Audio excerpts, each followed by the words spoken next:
Hello viewers, আসসালামু আলাইকুম। আজ আমরা যে নতুন ব্লগটি নিয়ে হাজির হয়েছি সেটি হচ্ছে সিলেটের কানাইঘাট উপজেলার বুরহানুদ্দিন রাস্তার আদ্যপ্রান্ত আমি আপনাদেরকে তুলে ধরব। সিলেটের কানাইঘাট উপজেলার বুরহানুদ্দিন রোডটি অত্যন্ত গুরুত্বপূর্ণ একটি রোড। এই রোডটি সিলেটের কানাইঘাট উপজেলায় অবস্থিত। এই রোডটি অত্যন্ত জরাজীর্ণ অবস্থায় রয়েছে। এই রোডটির আদ্যপ্রান্ত আমি আপনাদেরকে দেখাবো। আমরা এখন রোডটি এর মনসুরিয়া পয়েন্ট থেকে গাছবাড়ি টু যে 18 কিলোমিটার রাস্তা, এর অবস্থা আমরা দেখাবো। এটি একটি মৃত্যু ফাঁদে পরিণত হয়েছে। আমরা মনসুরিয়া পয়েন্ট থেকে যাত্রা শুরু করেছি গাছবাড়ির উদ্দেশ্যে। আমরা সিএনজি অটোরিকশা যুগে রওনা হয়েছি।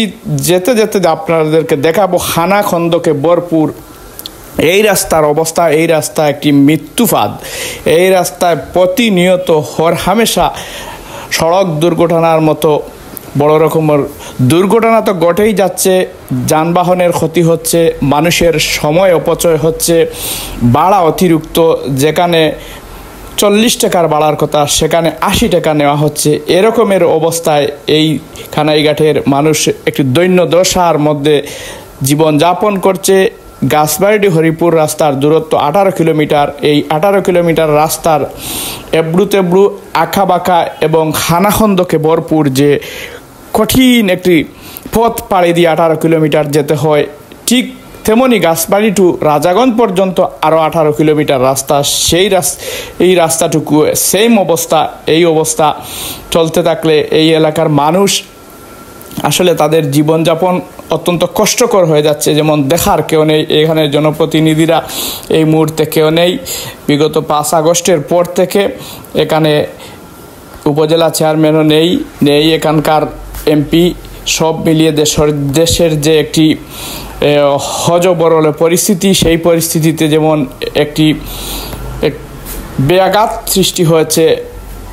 এই অবস্থায় চলতে থাকলে দেশের রাস্তাঘাটগুলোর কী অবস্থা হবে, বিশেষ করে আমাদের এই যে কানাইঘাটের অবস্থা অত্যন্ত শোচনীয়। আমরা যেখান থেকে রওনা হয়েছি সেটি হচ্ছে সিলেটের কানাইঘাট উপজেলার মনসুরিয়া পয়েন্ট থেকে মাদ্রাসার পয়েন্ট। সেই মনসুরিয়া মাদ্রাসার পয়েন্ট থেকে আমরা যাচ্ছি গাছবাড়িতে। এখন আমরা আছি উজান বিরদলে ঢুকার ঠিক আগে যেটি এই জায়গা, সেখানে আমি আপনাদেরকে দেখাচ্ছি। এই জায়গাটি উজান বিরদল, যেটি সেই উজান বিরদলে ঢুকার রাস্তার আগে এই যে ব্রিজ, যেটি বাম পাশে হচ্ছে নক্তির বন্ধ, যেটিকে বলা হয় তাকে বিশাল একটি কৃষি চাষযোগ্য জমি একটি বড় বন্ধ রয়েছে, সেটিকে নক্তির বন্ধ বলা হয়। ঠিক নক্তির বন্ধের পাশ দিয়ে যে রাস্তা, সেই রাস্তাটি দেখাচ্ছি। এটি হচ্ছে নক্তির বন্ধ, যেটি থেকে অনেক পানি জমে আছে। মনে হচ্ছে যে বন্যা চলে আসছে, আসলে বন্যা চলে আসে নাই, কিন্তু বৃষ্টির পানিতে তৈ তৈ করছে এই বনটি। দেখতে পাচ্ছেন রাস্তার কি করুণ পরিণতি। রাস্তার যে অবস্থার এবড়ু তেবড়ু বাঙ্গা রাস্তা, খানাখন্দকে ভরপুর। এ অবস্থায় প্রতিনিয়ত উপজেলার সাথে অন্যান্য যে 3টি ইউনিয়নের মানুষের যাতায়াত করতে হয়। এ অবস্থায় অত্যন্ত কঠিন একটি পরিস্থিতির মধ্যে কানাইঘাটের মানুষ দিন যাপন করছে। দেখার কেউ নেই। এখানে খানাখন্দকে ভরপুর রাস্তার মাঝে বিশাল বড় গর্ত হয়ে যেমন পুকুর হয়ে গেছে, যেমন মাছ চাষ করা যাবে এমন কীটক অবস্থা। এই রাস্তাটুকু একটা মৃত্যু ফাঁদে পরিণত হয়েছে। প্রতিনিয়ত এখানে সড়ক দুর্ঘটনা ঘটছে। এখানে গাড়ির যন্ত্রাংশ নষ্ট হচ্ছে, রাস্তায় গাড়ি বিকল অবস্থায় রয়েছে। মানুষের যাতায়াতের চরম দুর্ভোগ। নারী শিশু সহ প্রত্যেক শ্রেণী পেশার মানুষ এই রাস্তা দিয়ে যাতায়াত করে। তাদের জন্য একটা দুর্ভোগে পরিণত হয়েছে এই সড়কটির যে খানাখন্দক, সেটি আপনারা দেখলে বুঝতে পারবেন। আমাদের ভিডিও লাস্ট পর্যন্ত আপনারা দেখতে থাকুন। আমরা দেখতে পাচ্ছি এখানে 90,000 টাকা দিয়ে বিগত আওয়ামী লীগ সরকারের সময়ে যে টেন্ডার হয়েছিল সংস্কারের, সে সংস্কারের সামান্য কাজ শুরু হয়েছে শুধুমাত্র ইটসলিংয়ের। এই টাকা আসলে প্রয়োজনের তুলনায় অপ্রতুল্য। এই 90 লক্ষ টাকা দিয়ে কোনো কাজের কাজই আসবে না।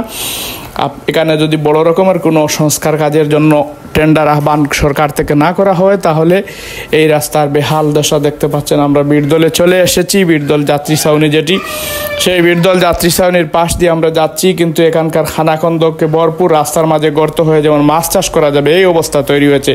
সব মিলিয়ে কানাইঘাটের মানুষের আসলে দুর্ভাগ্য। কানাইঘাটের মানুষ এখনও একটি ভালো রাস্তা পায় নাই।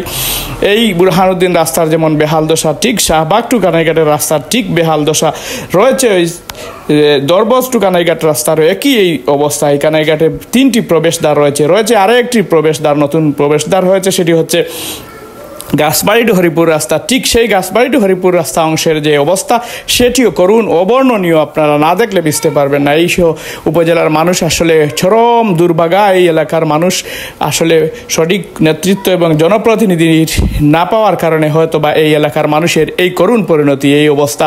এখানকার মানুষের আসলে দুর্ভোগের শেষ নেই। আপনারা যারা চ্যানেলে নতুন, সবাইকে ধন্যবাদ আমাদের দেখার জন্য।